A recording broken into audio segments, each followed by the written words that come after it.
at it. All right. Gotta get my feet in the water. Why the feet? Because toxic metals are heavy, and so they will accumulate most in your feet. Not because it's the age of Pisces, and Pisces relates to the feet and fish, and you put the feet in the water where the fish are. That's just coincidence.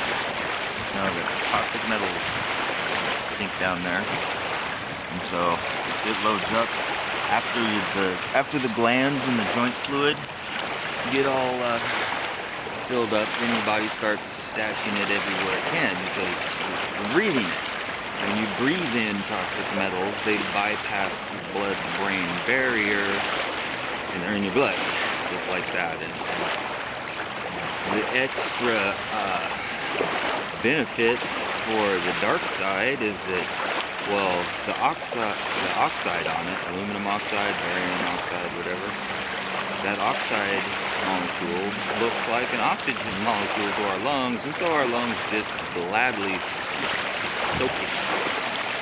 And when you mix aluminum with fluoride, you get a hybrid aluminum fluoride metal that is 10 times as bad for you as either one of them alone, just for the So our bodies don't know what to do with this stuff. It's loaded to the gills. We're breathing it all the time. We're eating it, and if you're taking medications, you're consuming it as well.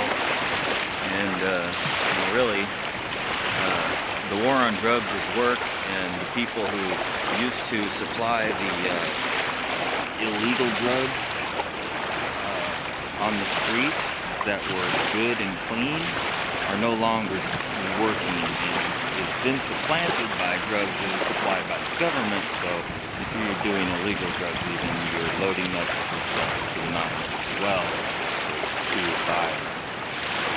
So you go to the earth ground, especially where the water is. It's got to be fresh water, and it's got to be moving. You know, lakes and ponds are fine, just like baths are fine, but you'll get to a point, you'll get a balance point, and then that's all you're going to get. It'll be better while you're in it, but you won't get lasting benefits. I found with the moving water, fresh moving water, I guess the ocean is I don't know how that works, but the salt in it makes it non-suitable.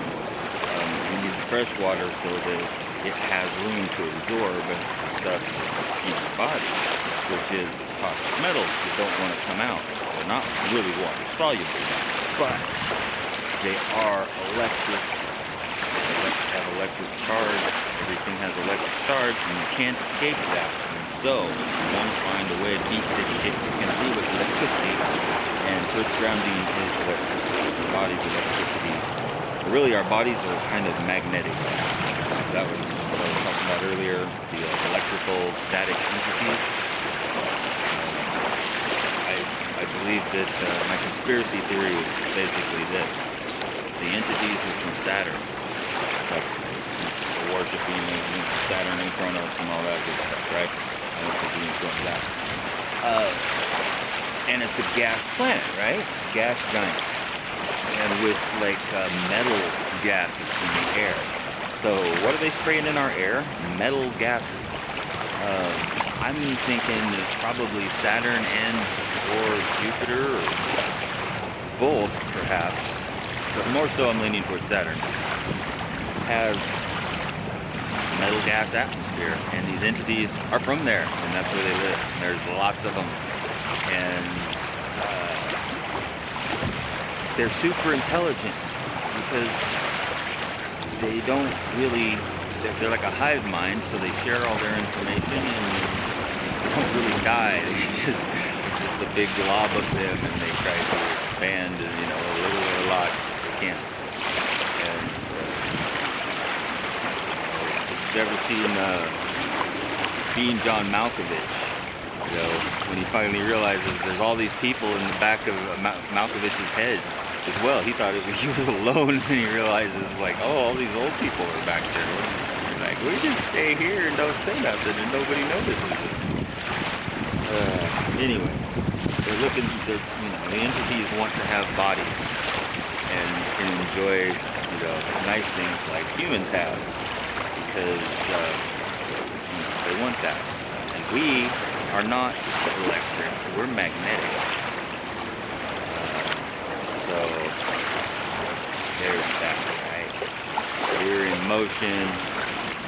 If you put vibration in an electric field, you get. Anyway, yeah. So they want to attach to us. We get loaded with these metals. They're spraying us down. Go to the river. You stand in the motherfucker, and things start to return to normal. Holy crap! Except for that, joint fluid filled with this stuff. Thanks for radio waves.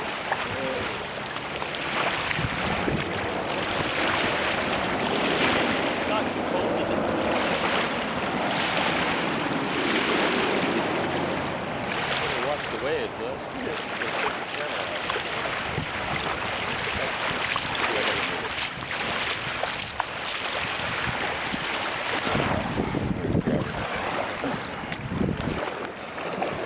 There's clam beds out here. That's the best place to stand. The mud is just awesome there. Like literally, wherever the clam bed is, I think it's down that way. When the water's lower, it's easier to find. The mud there is so fucking awesome that like you stand on it, you put your foot on it and you stand there for a minute. When you go to step up, it peels like a half-inch layer of mud off of the bottom. Will peel off the bottom and stays stuck to your foot. It just bonds to you, or it bonds to the fungus fibers, I should say. I don't think the mud would stick that much to people, but it really does like the fungus fiber. But the fungus fiber does not like having mud attached to it. It really doesn't, because it knows that the mud is just yanking it out by its little fungus hairs, right? And I've noticed with the mud, I've caked myself with mud before. I don't know if I got on one of the videos. I'll probably have to do it again to show you the effect of the mud, but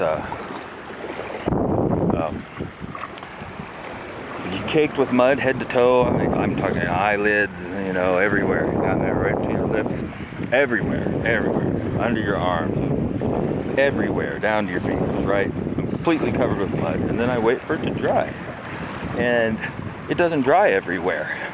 Wherever this shit is, which is like over your, at the time it was my forearms and the tops of my forearms, my wrists, my neck, especially my chin, it's just still bad. The mud would dry in the not so affected areas of skin, but near every joint and gland and over the tops of main muscles, it stayed wet. And then after a few hours, it wasn't water moisture that was keeping it wet. It was this plasma goo shit that's leaks out when you kill off enough of these fungus fibers. Skin will split open. Your skin will split open if you burn it off, and it doesn't hurt. And this orange red translucent plasma fluid will bleed out, and it looks like a sore and it's bleeding, but it doesn't hurt. It's not normal blood at all, and it will only bleed for so long, and then it stops, and then it dries up really crispy really quick, and then the scab peels off like it wasn't even there. That shit will absorb into the mud. That's why I hammer on the mud bath so much. I mean, I need to do more of them, but I've been taking the Lewis River mud home and just showering with it. There's a chair in our shower, so it's like a big walk-in shower. I'll just get nice and wet and take a chunk of mud, it's freaking big. Just rub it on my head. It takes an hour or two to make the mud break down on a big chunk that big. So not quite that long, but and then just sit back for a while and let the mud sit on you, and it just does a number on on the fibers and the biofilm and the fungus. Knocks the shit out of it. And the other thing it does is this earth grounding.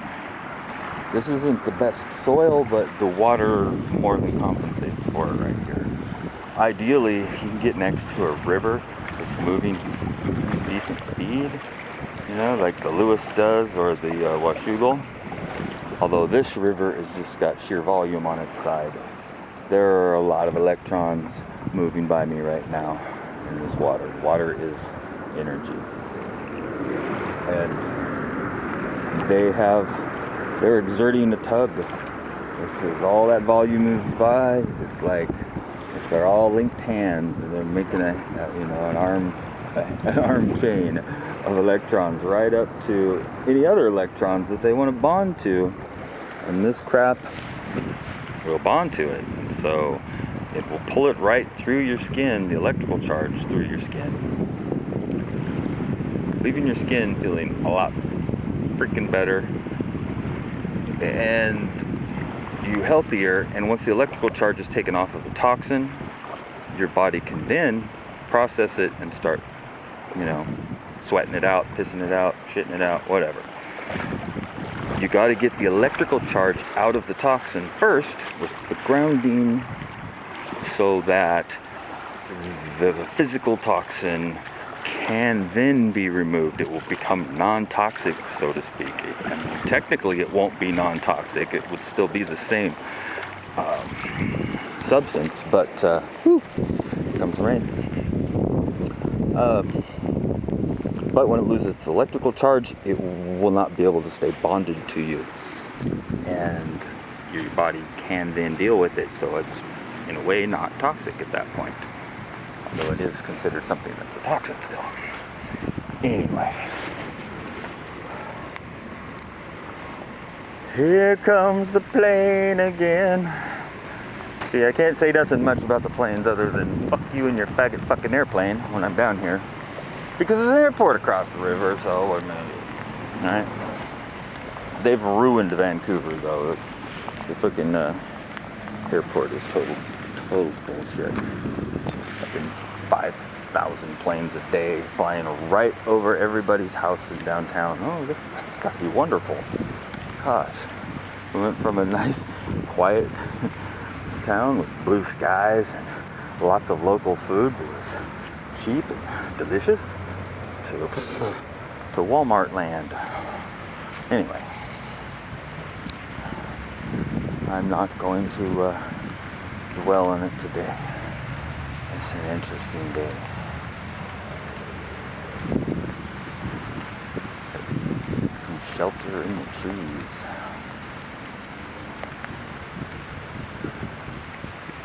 All right, that's it.